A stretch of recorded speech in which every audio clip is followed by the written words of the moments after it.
Welcome to the video, everybody. It's June 24th, 2026, and right now, tonight, U.S. Navy F-18 Super Hornets are launching off the deck of the USS George H.W. Bush somewhere in the Arabian Sea. Look at this image right here, U.S. CENTCOM, showing that the U.S. military, in no uncertain terms, is ready to back up all the negotiations that are taking place right now. We're talking EA-18G Growlers, ready to jam frequencies, could be jamming frequencies right now, E-2D Hawkeyes on station, running radar coverage over the Persian Gulf, and MQ-9 Reapers running near constant surveillance passes over the Strait of Hormuz, watching every ship, every convoy, every move Iran makes. This is not a peacetime patrol necessarily. This is the trust but verify patrol. American combat air power is parked over Iran's shoulder while its diplomats sit in Switzerland and tell the world that they gave up nothing. Iran's chief negotiator just said this publicly on record, that the Strait of Hormuz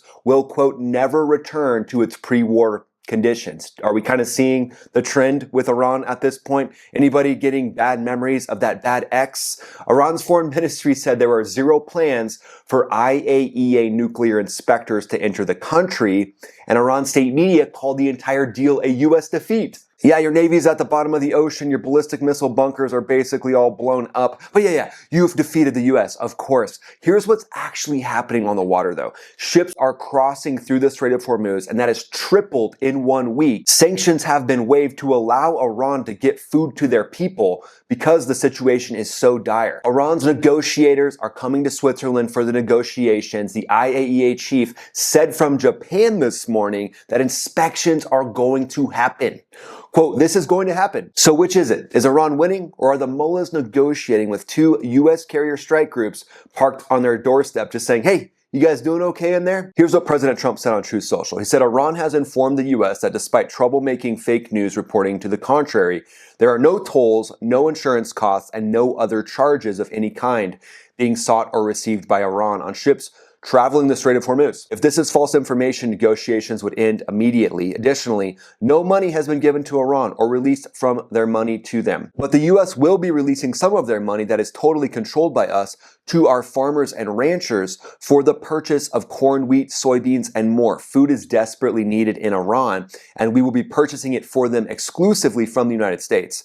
Thank you for your attention to this matter, President Donald J. Trump. So as you can see, Iran brought to the table in no uncertain terms. And now both sides are kind of declaring victory, right? Iran is saying they're winning. The U.S. is pretty clearly showing that Iran is not winning, that they're coming to the table. And I get it. Right now, everyone's a little bit confused. The Strait of Hormuz has had issues. The headlines are shifting fast. What do we actually believe? But here's what gets missed. A ceasefire isn't the end of the story. This is the beginning, the negotiation, the off-ramps. This is something that Sun Tzu has talked about for thousands of years. You guys know my boy, Sun Tzu, The Art of War. He's basically said you strike, you pull back, and you give the enemy the opportunity for an off-ramp. And the one thing that really stands out to me is that the command structure that drove every decision in Iran made throughout this war, who was actually calling the shots? Well, obviously the administration in the US, the IRGC in Iran, but what was happening between the lines? Why did Iran keep launching missiles, and why were they getting hit by weapons basically up to the very last second? Well,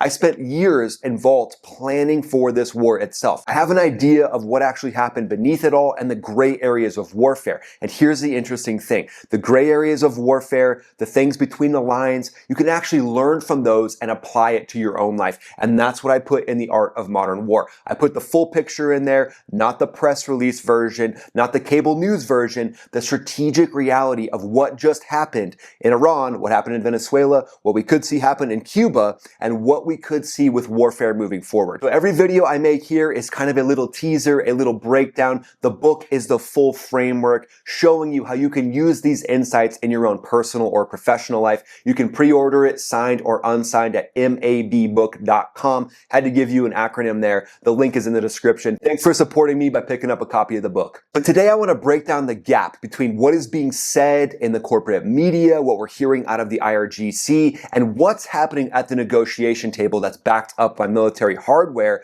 that's likely to keep the mullahs strangled and keep them understanding that they have to come to the table with something meaningful. Let's start with the two carrier posture. So right now in the CENTCOM area of operations, there are 2 carriers. There were 3, but the USS Ford went home. But the current posture tells you something important about how Washington is reading this deal. At the peak of Operation Epic Fury, the US had those 3 aircraft carriers in the Middle East simultaneously, which is just wild. Over 200 aircraft, 15,000 sailors and Marines. The last time that happened was in 2003, to put that in perspective. CENTCOM Commander Admiral Brad Cooper told the Senate Armed Services Committee that US and partner forces intercepted more than 6,000 Iranian one-way attack drones and 1,500 ballistic missiles during Epic Fury alone. The Ford came home to Norfolk on May 17th after a record-breaking 320-day deployment, the longest carrier deployment since the Vietnam War. Just wild. The ship and the crew earned it. They deserve a little vacation at this point. The US sent the Ford home after the ceasefire held and kept 2 carriers on station afterwards. They didn't send the other 2 home. The USS Abraham Lincoln and the USS H.W. Bush are both still in the Arabian Sea right now. CENTCOM just posted that photo of the Bush underway with the caption, 2 aircraft carriers continue to operate in the Middle East as US forces remain present and vigilant. This is a deliberate, measured signal that's happening. You guys see that, right? We pulled 1 carrier home, kept 2 in the region. The blockade architecture is essentially still intact, and the blockade could start at any point if Iran breaks any of the memorandum of understanding or really doesn't come to the table in good faith. The United States doesn't need to rebuild its force posture because it's already there. And on those decks, you've got FA-18Es, which are the single-seat F-18s, and then F-18Fs, which are the Striker F-18s that have 2 people in them, a Rio in the back and a fighter pilot in the front. This is the primary strike fighter that's operating right now. There's still sorties going on right now. Combat air patrols to make sure the Strait of Hormuz stays open and Iran doesn't target any of its Gulf neighbors during these negotiations, because we know Iran's like that angry child that gets mad at something and they're like, we're angry, we're going to launch 1,000 attack drones at neighborhoods and our Gulf partners. It's like, really, guys? Can you guys just say you're angry and then try to negotiate better instead of blasting off ballistic missiles and one-way attack drones? Well, enter the F-18F and different assets in the area that are ready to strike down these different drones if they target commercial shipping or do something else because they get a little frustrated, because we know they've kind of become the redheaded stepchild of the Middle East. But remember, you've got EA-18G Growlers, the electronic warfare variant of the Super Hornet. The Growler's job is to suppress enemy radar, jam communications, and blind Iran's air defense network before a strike package goes in, or just jam their communications network right now. Let's say there's some nefarious dudes. Imagine that. Nefarious guys in the IRGC Navy. No, we didn't expect that one at all. Well, let's say they're communicating with each other about how to target a specific cargo ship. Well, enter the EA-18G Growler that can jam those communications and keep them from ever being able to coordinate on how to swarm that ship. The electronic attack layer is on station and ready to go with the EA-18G, but it's backed up by the E-2 Advanced Hawkeye.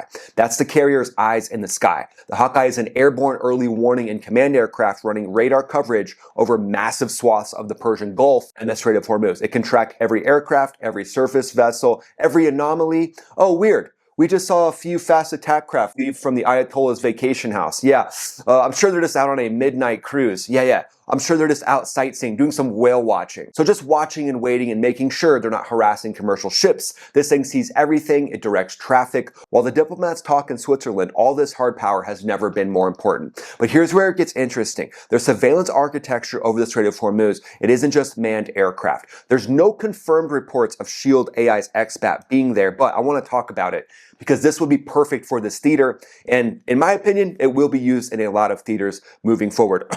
Cuba is just like, huh? Somebody in Cuba's government was like sipping their coffee and they heard me say that and just spilled coffee all over themselves. They're like, we don't know why, we just felt a shiver roll up our spine. But I'm going to talk about the AI XBAT. SHIELD AI builds this thing. It's a shipboard or a land board, if you will, launched vertical takeoff autonomous surveillance drone that could be operationally deployed on US Navy and Coast Guard assets throughout this conflict. We don't know if it's actually been there. There's no confirmed reports, but this thing can operate in communications jammed environments. Iran can't try to blind it with any of their electronic warfare. It just keeps going. This thing is designed to counter electronic warfare attacks. The XBAT's job right now could be persistent ISR, intelligence, surveillance, and reconnaissance over the Strait of Hormuz, watching that ship traffic. And remember, Iran has been able to shoot down MQ-9s, even reports of them taking down RQ-4 Global Hawks. So something more stealthy, more able to not get shot down or get electronically spotted or radar spotted. Shield AI XBAT is basically perfect for that. Basically, this thing is confirming Iran's compliance with the deal, watching for any sign that Iran is moving its uranium stockpiles to undeclared locations. Because remember, right now they're saying that no IAEA inspectors will come into the country. So are they doing that so that they can move that enriched uranium? Well, they're not going to do it without being spotted. Because remember, space satellites, watching, waiting, confirming, and then also team that up with these advanced drones. And Iran really has nowhere to hide. And you can track exactly where they could be moving that uranium to. So Shield's AI XBAT, fully autonomous stealth VTOL fighter, and it's powered by the HiveMind AI system. That's designed to operate off of ships, remote islands, from anywhere without a runway. Basically, you crack open a crate, you've got a whole bunch of coffee in one crate, and you crack open this crate, and it's an advanced stealth eVTOL drone. Yeah, that's gonna make your cup of coffee taste a lot better. But think of 3 XBATs fitting on the deck of where one legacy fighter could fit at a fraction of the cost of a conventional jet. This is the platform that I think the US military is building to make persistent autonomous deterrence permanent and scalable, because this thing can also work with fighter jets. But here's something else that Iran is saying that is very interesting. They said that the trip to Switzerland was, quote, a direct continuation of the battlefield. That's the framing Tehran is selling domestically. And they went to Switzerland and won. That's what they're telling everyone, right? Because they need to show people in their country that they're strong and they're still in power so they don't get overthrown. Right? The country is just ready to overthrow these guys, these mullahs that have basically murdered people for 47 years. They're ready to rock, but they don't have any weapons. They don't have any training. And the IRGC basically has a stranglehold on the country. And the way that they keep that is continuously gaslighting their people and pressuring their people. They said, we have not had a meeting with the IAEA Director General, and we have no plans for the agency to inspect Iran's nuclear facilities damaged by the US and Zionist military aggressors. And then here's the kicker. When the US said that unfrozen Iranian funds would go to American farmers, that the deal would, quote, make American farmers richer, Iran's foreign ministry called it insulting. They said the US destroyed Iranian civilization, and now Trump's big prize is enriching American corn farmers. They're furious, but that's because they're not the ones who are going to benefit. They don't care if all of their people starve. Right? They could care less. Honestly, they would probably appreciate that. They want to thin out their people. They just want themselves and, the IRGC, their bodyguards. So they're not going to benefit directly from this. And so they don't see any benefit to it. And that's why their rhetoric is up to level 11, because they want to see what will actually increase their fiefdom, what will actually keep the regime in power. And giving food to their people isn't exactly going to do that. Because remember, the IRGC, the mullahs, they've been insulated from a lot of this. They have the stockpiles. They have ways of getting food. They have ways of feeding their family. So the other 90 million people, that's something that they really don't care about. And that's pretty clear from that exact quote, because the US is like, hey, we're actually going to feed your people and they're not going to starve. And the mullahs are like, really? We're not going to get a bigger palace with a bigger golden crapper? Well, this deal doesn't mean anything to us then. You made it to the Global Roundup, my friends. So today we're talking about CENTCOM. CENTCOM's doing work not just in Iran, but they just targeted a senior ISIS leader in Syria. CENTCOM said that CENTCOM and our partners remain committed to rooting out remaining remnants of ISIS to ensure its enduring defeat. We will continue to defend the U.S. homeland, our service members and allies and partners across the region. This matters because it's a reminder that even while the U.S. military is managing the largest deterrence posture in the Middle East in over 2 decades, they're also focused on rooting out ISIS, which is one of their areas that they specialize in. So at this point, ISIS can't hide anywhere. Venezuela, ISIS leader struck. Syria, ISIS leader struck. It's just not letting up. Story 2, Ukraine hits Russia's only helium plant, 500 miles plus inside the country, and I'll likely do a full video on this tomorrow because there were some advanced drones used in this attack, and the advanced drones just get better and better and better. So I'll talk about drone warfare tomorrow, but basically sparking Russia's largest helium plant is just